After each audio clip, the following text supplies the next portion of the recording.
जय माता दी प्रिय भक्तों, नवरात्रि के 9 दिन आदि शक्ति मां दुर्गा को समर्पित होते हैं।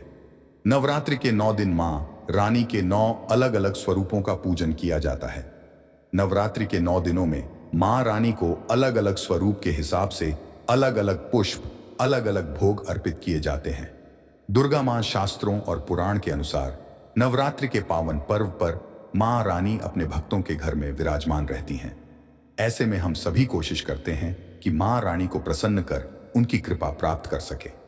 मां रानी की कृपा प्राप्त करने के लिए भक्ति नवरात्र के 9 दिनों में कलश स्थापना करते हैं, मां रानी की चौकी की स्थापना करते हैं, अखंड ज्योत जलाते हैं, दुर्गा सप्तशती का पाठ करते हैं, व्रत और पूजन करते हैं। सभी भक्त मां रानी की कृपा प्राप्त करने के लिए अलग अलग उपाय करते हैं। मां रानी को प्रसन्न करने के लिए अलग वस्तुएं अर्पित करते हैं। लेकिन क्या आप जानते हैं, कुछ ऐसी वस्तुएं हैं जिन्हें नवरात्रि के दौरान भूलकर भी मां रानी को अर्पित नहीं करनी चाहिए। अगर इन वस्तुओं को आप गलती से भी मां रानी को अर्पित करेंगे तो आपको व्रत और पूजन का पूर्ण फल प्राप्त नहीं होगा।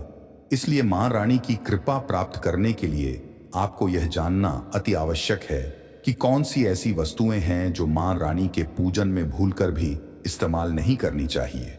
लेकिन दोस्तों, उससे पहले आपसे रिक्वेस्ट करते हैं कि वीडियो को लाइक जरूर करिएगा, दोस्तों को शेयर कर दीजिएगा, और अगर आपने अभी तक चैनल को सब्सक्राइब नहीं किया है तो चैनल को सब्सक्राइब करके बेल आइकन जरूर दबाइए। सबसे पहली वस्तु है नारियल। हिंदू धर्म में नारियल को समृद्धि, धन, शुभता और सम्मान का सूचक माना जाता है। नारियल को श्रीफल भी कहा जाता है। नारियल को सुख समृद्धि में वृद्धि करने वाला माना जाता है। नारियल का हर मांगलिक कार्य में विशेष महत्व होता है। जैसा कि आप सभी जानते हैं कि मां रानी के कई मंदिरों में नारियल से बलि भी दी जाती है, और मां रानी के पूजन में नारियल का इस्तेमाल हम सभी करते हैं। खासकर कलश की स्थापना नारियल रखकर ही की जाती है। मां रानी के पूजन में हम नारियल इस्तेमाल करते समय कुछ गलतियां कर बैठते हैं। दोस्तों, नारियल कई प्रकार के होते हैं।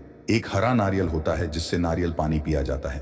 एक होता है सूखा जटा वाला नारियल जिसके अंदर पानी नहीं होता। एक होता है जिस नारियल के अंदर पानी होता है और उस पर जटाएं भी होती है। और एक नारियल होता है जो बिल्कुल सूख जाता है, जिसमें जटाएं भी नहीं होती, जिसे गोला कहा जाता है। इसलिए यह जानना आवश्यक है कि मां रानी के पूजन में किस तरह का नारियल इस्तेमाल करें और कैसे इस्तेमाल करें। मां रानी के पूजन में सदैव पानी वाला, जटा वाला नारियल ही इस्तेमाल करें। नारियल पूर्ण होना चाहिए, यानी कि नारियल चटका हुआ या टूटा हुआ नहीं होना चाहिए, क्योंकि पूर्ण नारियल ही पूर्णता का और पवित्रता का प्रतीक होता है। पूर्ण नारियल ही सुख समृद्धि का प्रतीक होता है। पूर्ण नारियल को ही श्रीफल यानी कि मां लक्ष्मी का फल कहा जाता है। नवरात्रि में मां रानी के कलश की स्थापना करते समय भी सदैव साबुत जटा वाला, पानी वाला नारियल ही कलश पर स्थापित करना चाहिए। साथ ही यह ध्यान रखना चाहिए कि मां रानी के कलश की जब आप स्थापना करते हैं तो नारियल को सदैव कलश के ऊपर लिटाकर रखें। मां रानी के घट की स्थापना करते समय कभी भी नारियल को खड़ा करके नहीं रखा जाता। नारियल को सदैव लिटाकर कलश के ऊपर रखना चाहिए। और यह भी आपको इस बात का ध्यान रखना चाहिए कि नारियल का जो मोटा हिस्सा है वह आपकी तरफ होना चाहिए और जो पॉइंटेड हिस्सा है वो दूसरी तरफ होना चाहिए। साथ ही नारियल को स्थापित करने से पहले आप नारियल को लाल कपड़े में लपेटकर उस पर मौली 3 बार लपेटे और फिर लाल चुनरी ओढ़ाकर ही आप नारियल को घट के ऊपर स्थापित करें। शास्त्रों के अनुसार कलश के ऊपर जब सही तरीके से नारियल रखा जाता है, सही प्रकार का नारियल रखा जाता है, तभी व्रत और पूजन का पूर्ण फल प्राप्त होता है। यह भी रखें कि महिलाएं मां रानी को नारियल अर्पित तो करें, लेकिन कभी भी मां रानी के सामने नारियल को तोड़े नहीं, क्योंकि नारियल बीज रूप होता है और स्त्रियां बीज रूप से ही शिशु को जन्म देती हैं। इसलिए कभी भी महिलाओं को नारियल को नहीं तोड़ना चाहिए।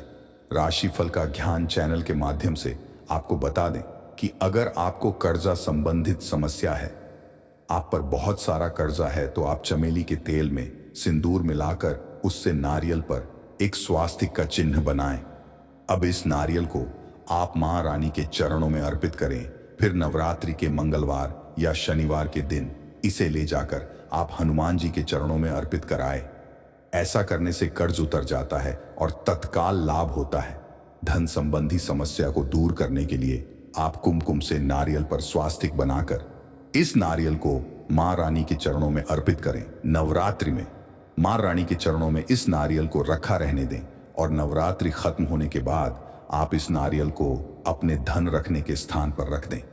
ऐसा करने से आर्थिक संकट दूर होता है और धन का लाभ होता है। मनोकामना पूर्ण करने के लिए आप एक नारियल को लाल सूती कपड़े में लपेटकर मां रानी के चरणों में अर्पित करें और मां रानी से मनोकामना पूर्ण करने की प्रार्थना करें। फिर नवरात्रि के आखिरी दिन में आप इस नारियल को ले जाकर किसी शुद्ध बहते हुए जल के स्रोत में यानी कि किसी नदी या नहर में बहा दें। ऐसा करने से मां रानी की कृपा से मनोकामना जल्द ही पूर्ण हो जाती है। नारियल के बाद दूसरी वस्तु है लौंग। लौंग का हम सभी मां रानी के पूजन में इस्तेमाल करते हैं, लेकिन लौंग का इस्तेमाल करते समय हम एक बहुत बड़ी गलती कर बैठते हैं। हमेशा ध्यान रखना चाहिए कि मां रानी को सदैव फूल वाली लौंग ही अर्पित करें। जिस लौंग के ऊपर फूल नहीं हो या फिर जिस लौंग के पीछे लकड़ी की डंडी लगी हो, उसका आप मां रानी के पूजन में भूलकर भी इस्तेमाल ना करें। फूल वाले लौंग को ही पूर्ण माना जाता है और मां रानी के पूजन में कोई भी अपूर्ण वस्तु, कोई भी खराब वस्तु इस्तेमाल नहीं करनी चाहिए। इसलिए सदैव मां रानी के पूजन में फूल वाली लौंग का ही इस्तेमाल करें। नवरात्रि के दौरान अगर आप नवदुर्गा मां को अलग अलग दिन के हिसाब से भोग नहीं लगा सकते, तो आप रोजाना 1 पान का पत्ता और 2 साबुत फूल वाली लौंग मां रानी को अवश्य अर्पित करें। ऐसा करने से नवदुर्गा मां की कृपा प्राप्त होती है। टूटे हुए लौंग के अलावा मां रानी को कभी भी तुलसी के पत्ते अर्पित नहीं करने चाहिए। मां दुर्गा के पूजा में तुलसी पत्र का इस्तेमाल करना वर्जित माना जाता है। तुलसी पत्र के अलावा आंवला भी मां रानी को अर्पित नहीं करना चाहिए और दुर्वा भी मां रानी को अर्पित नहीं करनी चाहिए। दुर्वा भगवान श्री गणेश को अति प्रिय है। नवरात्रि में आप भगवान श्री गणेश को दूर्वा अर्पित कर सकते हैं। भगवान विष्णु जी को तुलसी के पत्ते अवश्य अर्पित कर सकते हैं, लेकिन मां रानी को भूलकर भी तुलसी के पत्ते या दुर्वा अर्पित ना करें। मंदार या आग के फूल भी आप मां रानी को अर्पित ना करें। मां रानी को सदैव लाल रंग के फूल अर्पित करने चाहिए।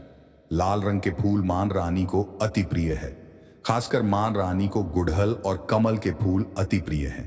राशिफल का ज्ञान चैनल के माध्यम से आपको बता दें कि शास्त्रों में बताया गया है कि घर में मां रानी को 2 या 3 मूर्तियां या फोटो नहीं होने चाहिए।